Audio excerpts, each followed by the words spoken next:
Saya pernah melihat teks dalam bentuk PDF di salah satu aplikasi media sosial.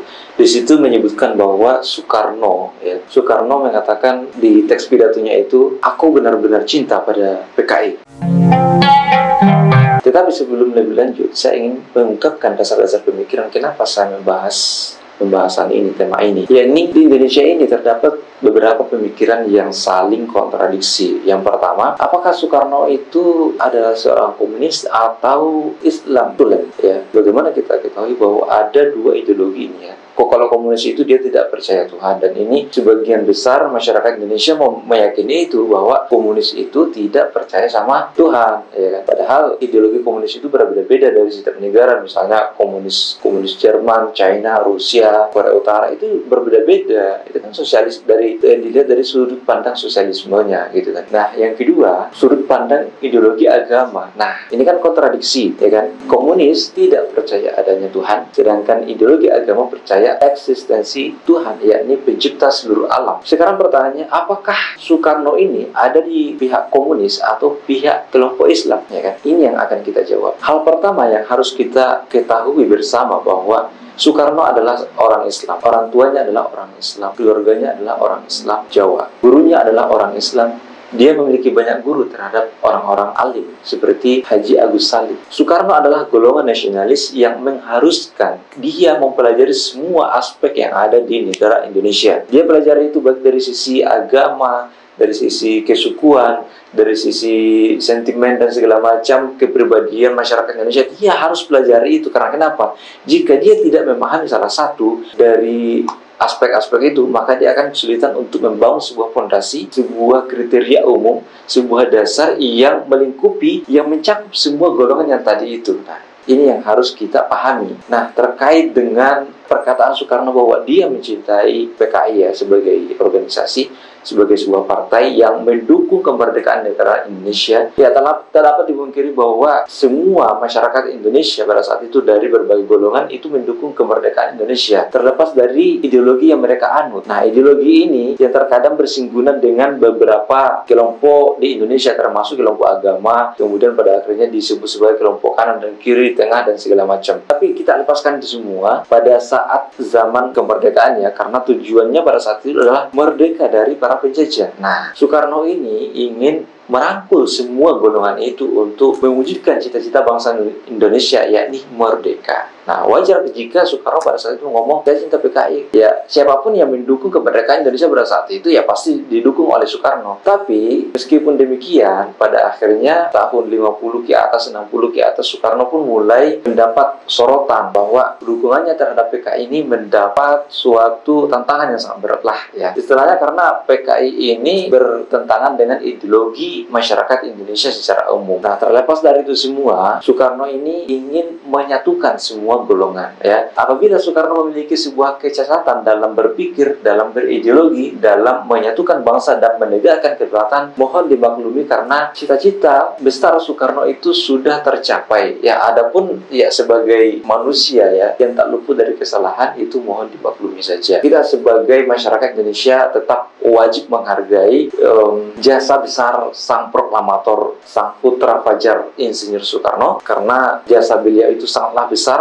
terutama dalam bernegosiasi di antara para pemimpin-pemimpin dunia di forum PBB. Sekarang kita mengikis anggapan bahwa Soekarno ini adalah yang merangkul PKI pada saat itu dengan alasan bahwa dia ingin menegakkan kedaulatan dan persatuan. Oke, ada perselisihan, oke, ada perpecahan, oke, tapi sudahlah, itu adalah bagian dari sejarah Indonesia. Sejarah kelam Indonesia yang harus kita amati jangan sampai terulang kembali. Nah, sekarang kita akan menengok Soekarno dari sisi agamanya. Nah, ternyata teman-teman, Soekarno itu ketika hendak berpidato ya, tanggal 1 Juni, dia berdoa kepada Tuhan. Kemudian setelah membaca proklamasi kemerdekaan Indonesia, dia juga berdoa kepada Tuhan. Artinya apa? Bahwa Soekarno ini adalah orang yang religius.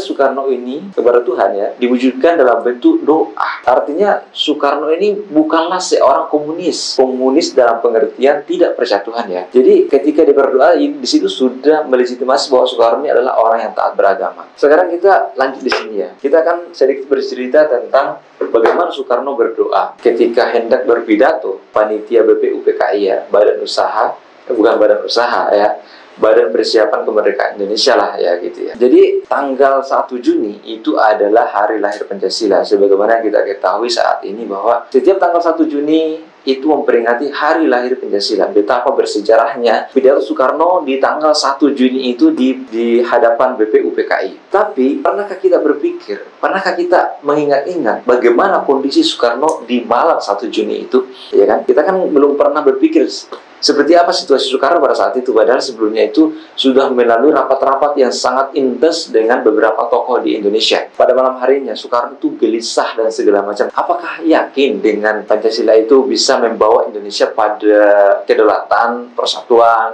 Nah, pada malam itu, di tempat tidur Soekarno sangat gelisah, membolak-balikan badannya, layaknya orang yang tidak tahu besok mau ngapain gitu. Tapi ini galaunya Soekarno ini karena bingung apakah Pancasila yang akan dipidatokan keesokan harinya itu benar-benar sesuai dengan nilai-nilai luhur bangsa Indonesia atau tidak. Nah, sehingga dengan kegelisahannya itu Soekarno memutuskan untuk keluar ke halaman belakang rumah ya pada saat itu yang ada di Pegangsaan, Jakarta. Di situ dia bermunajat kepada Allah Subhanahu wa taala. Doanya itu seperti ini. Ya Allah ya Rabbi. Menggunakan kata Rabbi ya. Insinyur Soekarno menggunakan kata Rabbi sebagai sosok pencipta yang maha memelihara ya. Ya Allah ya Rabbi, berikanlah ilham kepadaku. Besok pagi aku akan berpidato mengusulkan dasar-dasar Indonesia merdeka. Yang pertama, benarkah keyakinanku ya Tuhan bahwa kemerdekaan itu harus didasarkan pada persatuan dan kesatuan bangsa? Kedua, ya Allah ya Rabbi, berikanlah petunjuk kepadaku,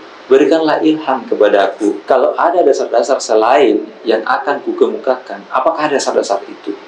Nah, dari sini kita bisa lihat bahwa religiusitas Soekarno itu tidak dapat diragukan lagi ketika dia hendak menyampaikan dasar-dasar negara Indonesia yakni Pancasila kepada BPUPKI. Di situ malamnya itu dia berdoa. Tapi keesokan harinya pada saat ia hendak melaksanakan salat subuh, dia merasa tenang bahwa apa yang akan disampaikan kepada BPUPKI ini benar-benar sesuai dengan nilai-nilai luhur bangsa Indonesia. Bayangkan, Soekarno loh ya, hanya dikenal sebagai golongan nasionalis yang memperjuangkan kemerdekaan Indonesia. Begitupun dengan sesaat setelah Soekarno membacakan teks proklamasi kemerdekaan negara Indonesia, saat itu Soekarno juga berdoa, beribadah kepada Tuhan, memejamkan mata dan menghadirkan hatinya ke dalam jiwanya, menghambakan diri kepada Tuhan. Dan Soekarno berdoa, jika kami bisa yakin melangkah ke satu arah di mana kami akan gamang, akan ragu, akan takut, tapi kami yakin ya Allah, karena perlindungan-Mu, kami yakin bisa akan melangkah. Nah, begitulah kira-kira doa Soekarno setelah membacakan teks proklamasi. Jadi, pertanyaan di awal tadi bahwa apakah Soekarno ini dia lebih condong kepada komunis atau Soekarno ini adalah sosok yang sangat religius? Jawabannya adalah religius. Adapun beberapa teks yang meredaksikan bahwa Soekarno ini memiliki kecintaan terhadap PKI, menurut pandangan saya itu hanyalah sebuah cara, sebuah strategi bagaimana persatuan bangsa ini tetap terjaga karena masih muda untuk digoyah ya. Jadi masih seumur jagung, masih masa pertumbuhan. Jadi tidak layak jika baru merdeka langsung berpecah begitu. Jadi kebijakan Soekarno sendiri itu terperangkap oleh kebijakannya sendiri. Jadi pada kesimpulannya Soekarno adalah sosok yang sangat religius.